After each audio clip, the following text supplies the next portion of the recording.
मौसमी से जानकारी ले लेते हैं। मौसमी, हम लगातार दर्शकों को बता रहे हैं अब तो खैर 2 सप्ताह के लिए से 17 मई तक लॉकडाउन को एक्सटेंड कर दिया गया है। ग्रीन जोन्स में कुछ ढील दी जाएगी। रेड, ऑरेंज और ग्रीन जिलों की पहचान की गई है।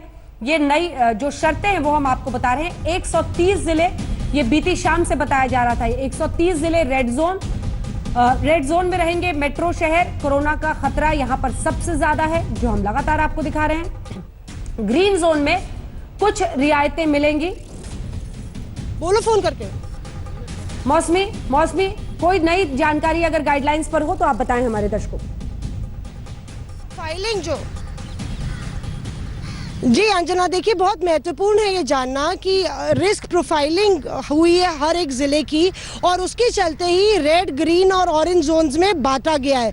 सबसे बड़ी बात ये है कि जो रेड जोन में ज़िले हैं उनमें भी कंटेनमेंट एरिया और बफर जोन्स होंगे, यानी कि जो कंटेनमेंट जोन्स हैं और उनके इर्द गिर्द जो पेरिफेरी में बफर जोन्स हैं, उसके अलावा अगर वो ज़िला रेड जोन भी है तो उसमें भी जो है कुछ रियायत बरती जाएगी, और इसकी गाइडलाइन हर वीक स्वास्थ्य मंत्रालय अपडेट करता रहेगा। तो यानी कि अगर रेड जोन में भी जितने ज़िले हैं उनमें भी कई जगह जहां जो कि कंटेनमेंट जोन से दूर है वहां पे नॉर्मल एक्टिविटी हो सकती है।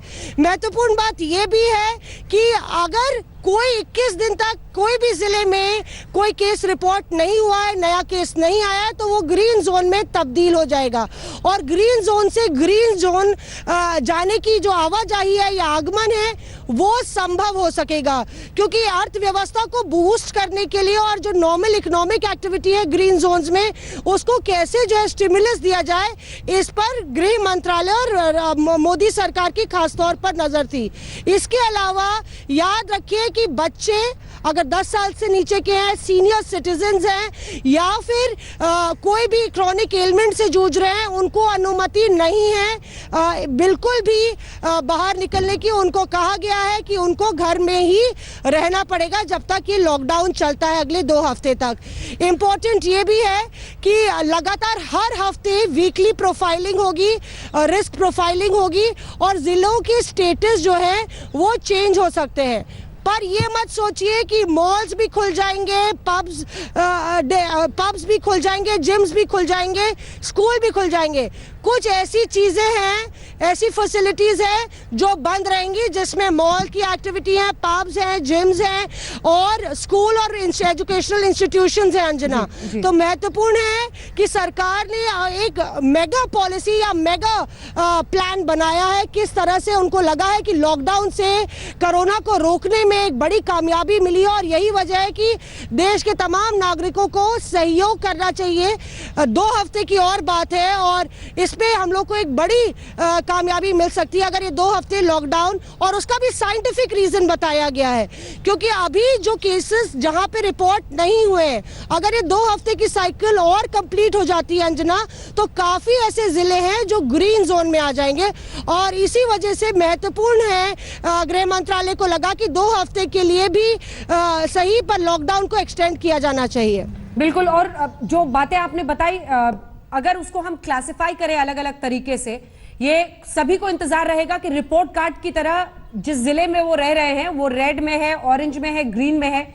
रेड जिले जो लगातार है उसकी जानकारी हम भी दे रहे हैं, लेकिन कुछ ही देर में वो सूची भी आ जाएगी जो हम दर्शकों को बताएंगे। दर्शक बने रहे हमारे साथ। लेकिन किन फैक्टर्स पर ये red zone, orange zone, green zone बनाए गए हैं, ये भी बहुत महत्वपूर्ण है मौसमी। 21 दिन से कोई केस नहीं आया, वो ग्रीन जोन, लेकिन रेड जोन बनाने में डबलिंग रेट क्या रही उस शहर में, उस जिले में, डबलिंग रेट कोरोना के केसेस की, टेस्टिंग की क्या स्थिति है, जो सर्वेलेंस है, यानी कोई भी ऐसा व्यक्ति जो कोरोना संक्रमित पाया गया उसकी कॉन्टैक्ट ट्रेसिंग और फिर सर्वेलेंस जो वहां पर किया जा रहा है, जो निगरानी रखी जा रही है, इन सबको नजर में रखते हुए ये रेड जोन्स बनाए गए हैं।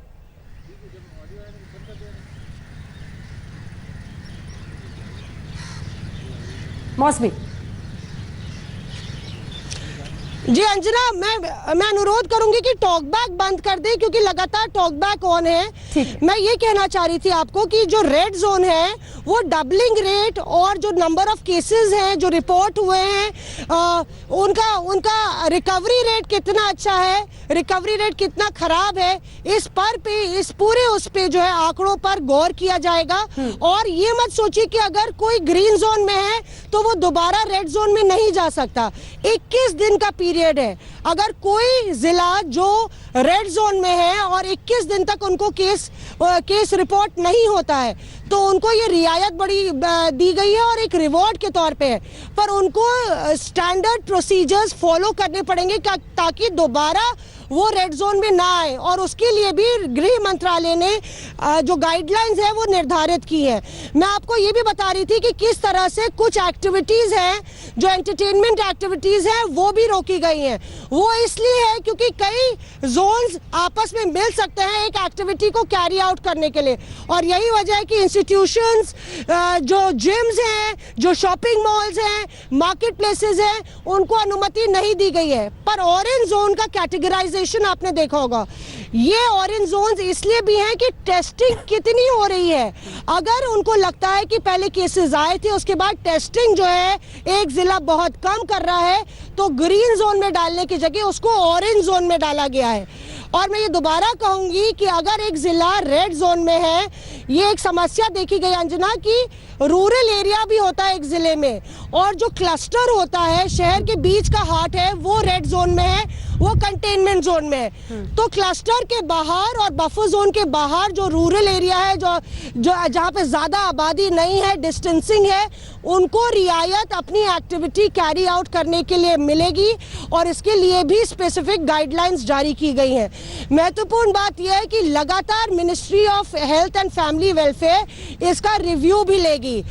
ध्यान रखिए कि 7 से 7 का पीरियड होगा जब अनुमति नहीं होगी लोगों को बाहर जाने की। आप अपनी नॉर्मल एक्टिविटी, शॉपिंग या इन सब चीज़ों के लिए 7 AM से 7 PM 7 बजे शाम तक ये बाहर जाने की अनुमति नहीं है। जब तक लॉकडाउन है आप बाहर नहीं निकल सकते। और ख़ास तौर से ये पाबंदी गर्भवती महिलाओं, बड़े बुजुर्ग, सीनियर सिटीजन्स, 10 साल से कम उम्र के बच्चों के लिए एक अलग पाबंदी है। उनको अभी भी अनुमति नहीं है किसी भी समय घर से बाहर, चाहे वो सेफ जोन में हो चाहे वो रेड जोन में हो, घर से बाहर जाने की। तो बहरहाल अगर आप देखिए पूरा जो खाका तैयार किया है बहुत साइंटिफिक है, रिस्क प्रोफाइलिंग की गई है और गृह मंत्रालय ने पूरी जो तमाम नोडल एजेंसियां एक साथ मिलके इस खाके को तैयार किया है। इसमें एक ब्रीदर ये है कि इकोनॉमिक एक्टिविटी को बूस्ट करने के लिए अलग अलग पैकेजेस का ऐलान किया जाएगा।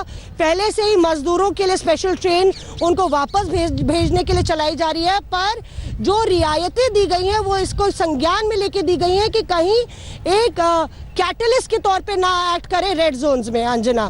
तो इसलिए इसमें सावधानी भी बरती गई है और एक बैलेंस आउट करने की कोशिश है कि आर्थिक जो एक्टिविटीज है उस पर रोड़ा ना आए अगर वो ग्रीन जोन्स में है। अंजना, आर्थिक जो धीरे धीरे एक तरह से वापस जान फूंकने की कोशिश इसमें दिखाई देती है, जो सबसे बड़े टेकअवेज है मौसमी। नमस्कार, मैं हूं अंजना ओम कश्यप। हमें उम्मीद है ये वीडियो आपको पसंद आया होगा। लेटेस्ट खबरों के लिए यूं ही देखते रहिए आज तक, और इस वीडियो के पसंद आने पर लाइक, शेयर एंड सब्सक्राइब करना ना भूलें।